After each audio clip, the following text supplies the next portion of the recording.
Hi, and welcome to Grandpa's Cabinets once again. My name is Ron, and I'm Grandpa. Today I'm going to do a little video about taking care of acrylic, dealing with scratches on acrylic, and re-gluing when things happen to acrylic, cases where the seams might break open from mishandling or bumping or whatever the case might be. So I'm going to walk through this real quickly for you and just give you a little bit of information. First of all, the products that I recommend the most are the Novus products. Novus number one is the plastic clean and shine, and it's just like using Windex. You use it very, very sparingly, just like Windex. The next one for dealing with a scratch in your acrylic, if that ever happens, is the Novus number 3 heavy scratch remover. I'll demonstrate real quickly here on how to use this as well. Once you've done eliminating the scratch by using that product first, I always go back with Novus number 2, the fine scratch remover, and that just gives a polished finish to the acrylic, makes it look just as smooth and clear as glass. Some of the things that are really important when dealing with acrylic are these, and these are my cardinal rules and what I follow here in the shop. I always use a soft surface to place my acrylic on to prevent scratching. I wouldn't set an acrylic case like the one I'm building right here. I wouldn't set that on a piece of metal or wood or a tabletop or anything like that. I always go ahead, and in this case I buy, and I have several of these cabinet shelf liners. They're very, very soft. They give a nice cushion finish or feel to the acrylic, and it prevents any scratches. The next thing is always, always, always use a cotton cloth. I tend to go out and buy actual cotton diapers. Very, very good for using on acrylic. Another one is I buy a bag of rags. They're 100% cotton, like these here. I buy them by the 20-pound bag. And I use these. Once they get a little bit soiled, you have the opportunity or the choice of either putting it in the washing machine and wash it to get it clean again. Again, you would use very little soap, and you don't use any type of fabric softener with it. Just the water and the soap, clean it, let it dry. The next thing that's very important is I always use, when I'm wiping acrylic, if I'm not polishing it, if I'm not using the number 1 Novus polish cleaner, if you're going to just wipe it to dust it for, say, example, I would always go ahead and make sure my cloth is a little bit damp, not a dry cloth, because dry cloth and lint and dust don't mix well even on acrylic or anything else actually. So I make sure it's a little bit damp and then take a dry cloth to wipe up after I've gone ahead and removed any dust. So, to go ahead and show you a little bit, on this piece of acrylic here, I've put a little dab of the number 2 heavy scratch remover, which is a brown color. I went ahead and put a little dab of the number 3, that's number 3, this is number 2, the number 2 fine scratch remover here. So if I was to have a scratch on this piece of acrylic, I would take, again, my cotton rag, just a tiny bit of the material is all you need, and in a circular motion you would rub it until you've removed the scratch. If you need to add a little bit more, go right ahead, but it's not something that happens in a second. It takes some time, and that you just go ahead and rub it. When you're done rubbing it and it's gone ahead and hazed over like polish on a car, I just wipe it off and buff the surface. It ends up super clean. After I've done that, I go ahead and I take the fine scratch remover right there. Again, you would rub that over the area until it hazes over. Clean, dry cloth, wipe that off. You end up with a perfectly clear, polished surface. After I'm done, and as a regular maintenance thing, when I'm going ahead and dust and things, I use the plastic clean and shine.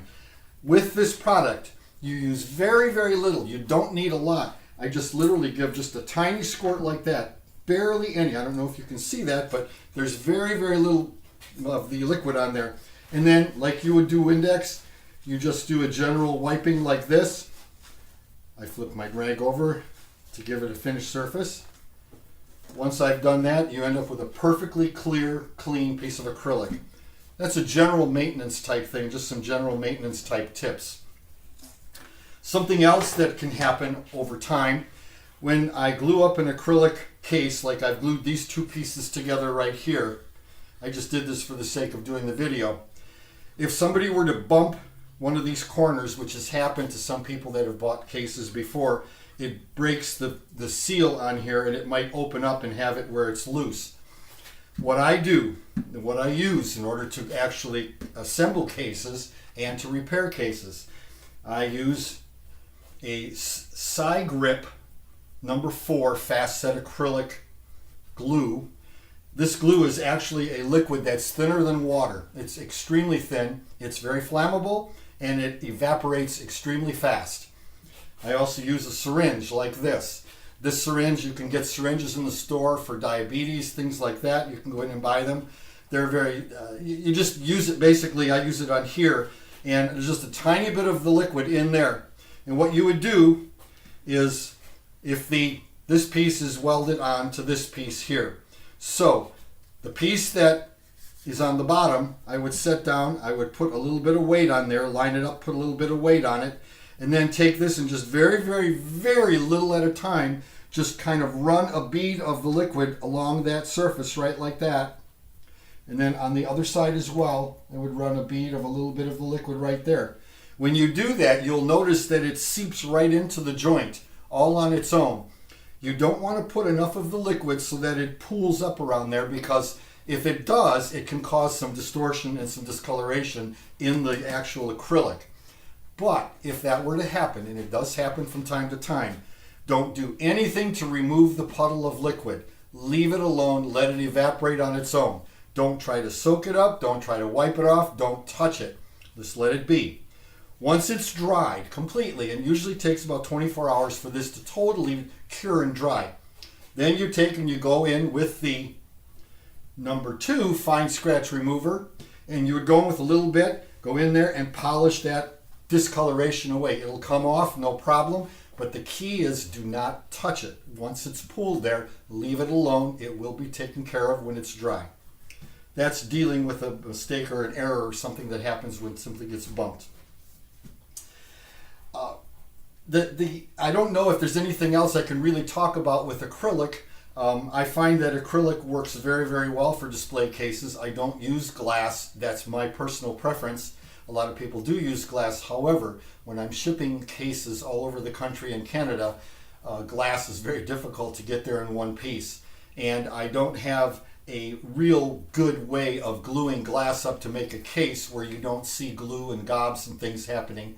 Whereas with my acrylic cases, when I do them, you'll notice that when they're all done, this one here I just did this morning, when they're all done, you won't have any sign of any glue anywhere, because the liquid soaks in to the joint itself. And when I route the edges over to make it all round, like these edges up here, it ends up being a really good quality, nice looking display case that can go in any setting and any place where you want it to be, whether it be an office, a home, a living room, whatever the case. If you have any questions at all about anything that I've talked about today, you can contact me at ron@grandpascabinets.com. That's my email address.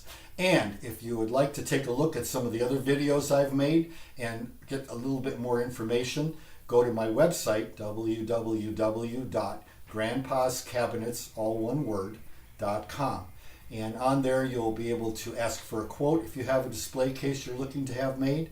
You'll be able to check the gallery out, where I've got 5 or 6 or 7 pages of photos of people's work and cases that I've built. And you'll get a lot of information on the blog page as well, where I talk about anything and everything. So check that out when you get a chance. If you do get a chance, also go to youtube.com. You'll be able to check out my videos there. If you just type in the search bar, Grandpa's Cabinets, you'll be able to find me, my smiling face, and I'll be able to give you a little bit of information about me and what I do. Thank you very much. I look forward to working for you very soon. Have a great day.